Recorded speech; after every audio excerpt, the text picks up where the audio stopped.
প্রধান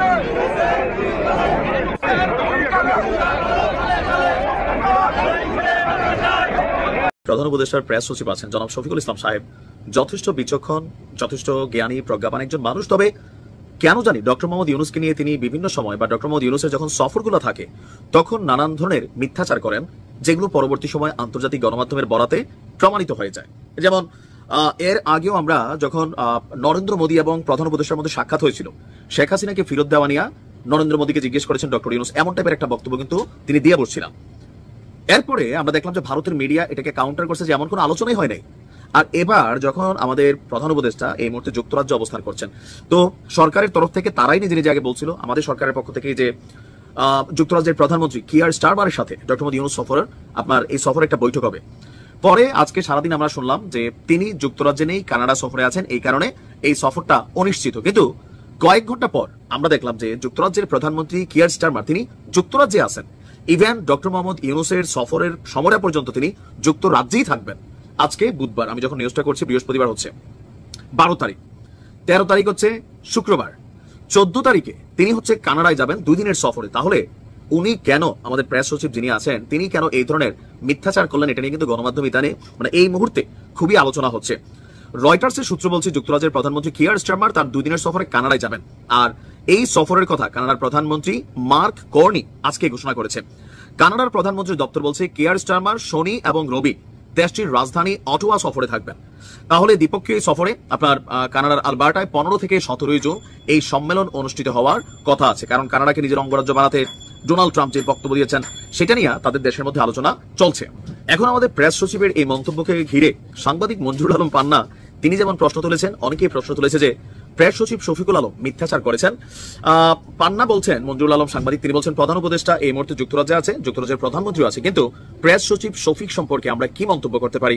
তিনি মন গড়া মিথ্যা শুনিয়েছেন সাংবাদিকদের, সত্য লুকিয়েছেন। বিষয়টা আসলে কি?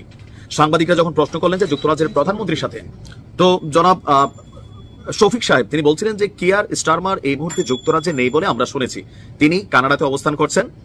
এখন এই যে তিনি নেই, আমাদের তথ্যগুলো আপনারা কই থেকে পান? মাঝে মাঝে ডক্টর ইউনূসও ভুলভাল তথ্য দেয়, তো তখন প্রশ্ন ওঠে যে ওনাকে যারা তথ্য দিচ্ছেন তারাই কি ভুল তথ্য দিচ্ছেন নাকি উনি সঠিক তথ্যটা গোপন করছেন? এখন তো মনে হয় আমাদের প্রেস সচিব যিনি আছেন শফিক ভাই, তিনি মাঝে মাঝে তথ্যগত ঘাটতি বা ভেজাল তৈরি করে ফেলেন। প্রমাণ হিসেবে আমরা রয়টার্সে যে নিউজটা দিয়েছি সেটার পাশাপাশি আজকে কিয়ার স্টারমার তার কার্যালয়ে বসে সাক্ষাৎ করেছেন গত আগস্ট মাসে সাউথপোর্ট এলাকায় সন্ত্রাসীদের ছুরিকাঘাতে যে কয়েকজন শিশু নিহত হয়েছিল সেই শিশুদের পরিবারের সঙ্গে, এবং স্কাই নিউজের পলিটিক্যাল এডিটর যুক্তরাজ্যের প্রধানমন্ত্রীকে প্রশ্ন করতে দেখা গেছে। আর আজকে বুধবার যুক্তরাজ্য সরকারের বিভিন্ন বিভাগের জন্য যে বাজেট বরাদ্দ দেওয়া হয়েছে সেই বাজেট নিয়েও হাউস অব কমন্সে পর্যালোচনা করেছেন দেশের অর্থমন্ত্রী, তার ঠিক ডান পাশে বসেছিলেন যুক্তরাজ্যের প্রধানমন্ত্রী। তাহলে শফিক ভাই কেন জেনে শুনে এই সত্যটাকে গোপন করলেন? এটা কি ভালো হলো না খারাপ হলো? অবশ্যই খারাপ হলো। এখন কোনো কারণে কিয়ারমার ডক্টর ইউনূসের সাথে দেখা না হয় করতে পারে, এটা তার ব্যক্তিগত সমস্যা বা তার সফরগত ইস্যু, কিন্তু এটা থেকে ডক্টর মোহাম্মদ ইউনূসের ইজ্জত কমে যাবে? ইজ্জতটা বাড়ানোর জন্য না, থাকলে দেখা হইতো, এখন নাই দেখা হচ্ছে না। এখন মিডিয়ার যুগ, ইন্টারনেটের যুগ মুহূর্তের মধ্যে চলে আসে। এখন দেখা যাক শফিক ভাই তিনি তারই অবস্থান নিয়ে আবার কি ব্যাখ্যা দেন। দর্শক, 2024-এর 5 আগস্ট আওয়ামী লীগ সরকারের পতন হয়েছিল। সেই পতনকে নিয়ে নানা রকমের বিশ্লেষণ এখনো হচ্ছে। সেই বিশ্লেষণ আদতে থেমে যাওয়ার নয়, সেই বিশ্লেষণ আরও অনেক দিন ধরে চলবে। ইতিহাসের পাতাতে একসময় হয়তো গবেষণাও হবে এই পতনটা কেন হলো, পেছনে কি কি কারণ ছিল, তখন কি কি ঘটনা ঘটেছিল, এটা নিয়ে হয়তো অনেকে বইও লিখবেন।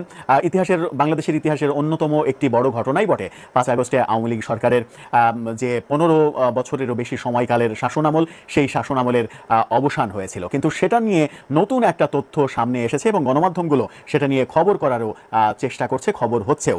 সেই খবরটা হলো সরকার পতনের আগেই, অর্থাৎ 5 আগস্ট যে সরকার পতন হলো সেই সরকার পতনের আগেই সাবেক প্রধানমন্ত্রী শেখ হাসিনা নাকি তার আত্মীয় স্বজনদের বিশেষ একটা খুদে বার্তা, বিশেষ মেসেজ দিয়েছিলেন যে খুব দ্রুত একদিনের মধ্যেই যেন তারা দেশ ত্যাগ করে, একজনও যেন দেশে না থাকে। শুধুমাত্র আত্মীয় স্বজনদেরকেই এই মেসেজ কি পাঠিয়েছিলেন তিনি, নাকি তার ঘনিষ্ঠজনদেরও এই মেসেজ পাঠিয়েছিলেন? এই মেসেজ মেসেজ কেন পাঠিয়েছিলেন?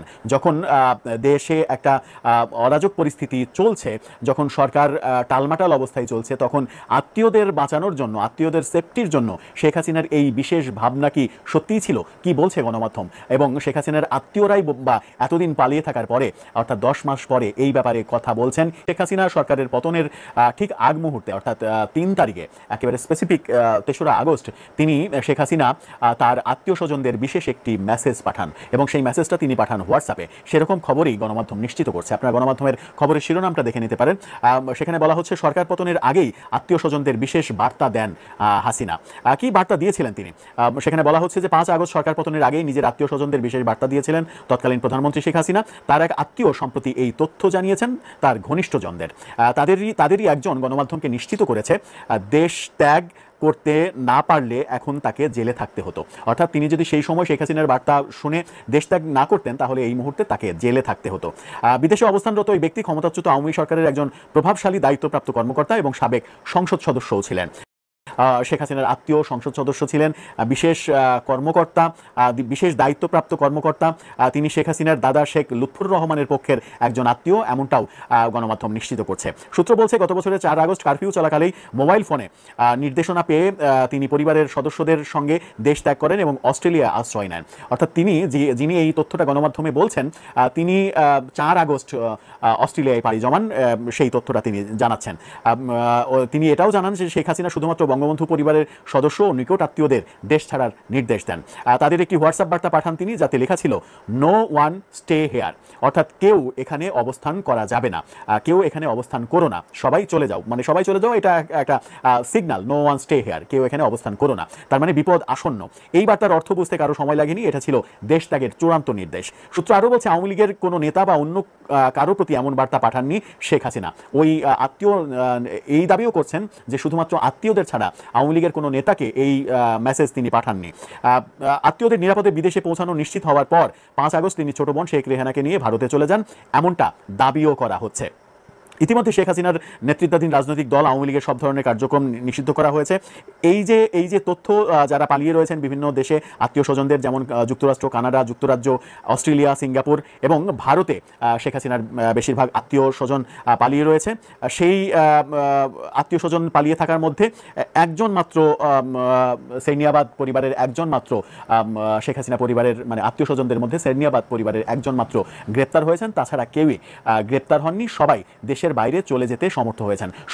সর্বকনিষ্ঠ শেখ যে তন্ময়, শেখ হেলালের পুত্র শেখ তন্ময় এমপি, তিনিও দেশের বাইরে চলে গেছেন, এরকম তথ্যই বিভিন্ন দিক থেকে শোনা যাচ্ছে।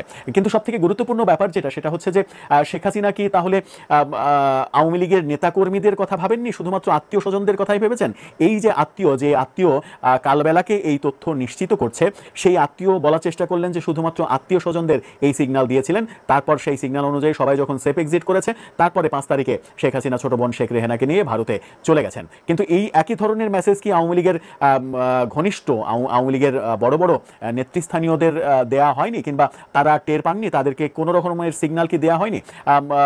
বিভিন্ন তথ্য তো বলছে যে শেখ হাসিনা আমলের বিভিন্ন এমপি, মন্ত্রী, ডাকসাইটে নেতা অনেকেই 5 আগস্টের আগেই পালিয়ে গেছেন, দেশের বাইরে চলে গেছেন। এমনকি গ্রেপ্তার হওয়া জুনায়েদ আহমেদ পলক, তিনি 3 তারিখে গণভবনে, বিভিন্ন সূত্র দাবি করে যে 3 তারিখে তিনি গণভবনে গিয়েছিলেন, তার পদত্যাগপত্র নিয়ে তিনি পদত্যাগ করে দেশের বাইরে চলে যেতে চেয়েছিলেন স্ত্রী পরিবার সহ। সেইখানে একটা অনাকাঙ্ক্ষিত ঘটনা তৈরি হয়, তিনি ভৎসনার শিকার হন। ওবায়দুল কাদের সহ অনেকেই তাকে গালাগালি করেন, এরকম শোনা যায়। তারপরে সেই পদত্যাগ করতে ব্যর্থ হয়ে তিনি আর দেশের বাইরে যেতে পারেননি, কিন্তু নিরাপদে তার পরিবারকে, জুনায়েদ আহমেদ পলক তার পরিবারকে দেশের বাইরে পাঠিয়ে দিতে সমর্থ হয়েছিলেন। পরবর্তীতে আমরা দেখলাম যে পলক যখন পরবর্তীতে বিমানবন্দর দিয়ে যেতে লাগলেন, তখন তাকে আটক করা হলো, এখন তিনি জেলে রয়েছেন। রহস্য আসলে, এই রহস্যের জট খুব সহজে যে খুলবে সেটা বলা যায় না। যেটা বলছিলাম প্রথমে, যে এই ইতিহাস নিয়ে অনেকে লেখালেখি করবেন, অনেক বই লেখা হবে, অনেক গবেষণা তৈরি হবে। এই ইতিহাসের পরতে পরতে কি কি ঘটেছিল সেগুলো নিয়ে বিস্তর গবেষণা তো হতেই পারে, হবে।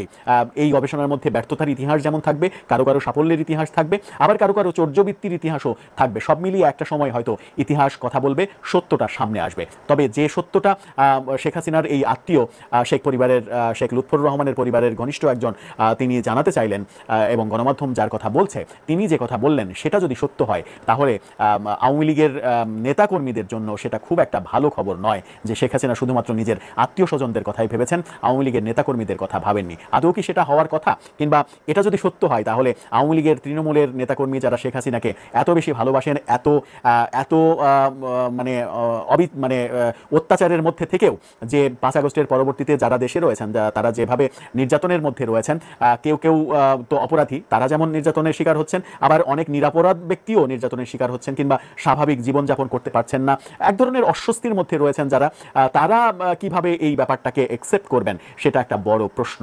কারণ তারা তাদের নেত্রীর ব্যাপারে একেবারে অন্ধ। সেই অন্ধত্বের এক ধরনের অবসান ঘটে যাবে কি এই তথ্য যখন সামনে চলে আসলো, নাকি ওই আত্মীয় ভুল তথ্য দিলেন? দর্শক, আপনার কাছে কি মনে হয়, শেখ হাসিনা কি শুধুমাত্র আত্মীয় স্বজনদের কথাই ভেবেছেন, আওয়ামী লীগের নেতাকর্মীদের কথা ভাবেননি একবারও, নাকি যে আত্মীয় এই তথ্য দিচ্ছেন তিনি ভুল বলছেন? কোনটা আপনার কাছে সঠিক বলে মনে হয় এই 10 মাস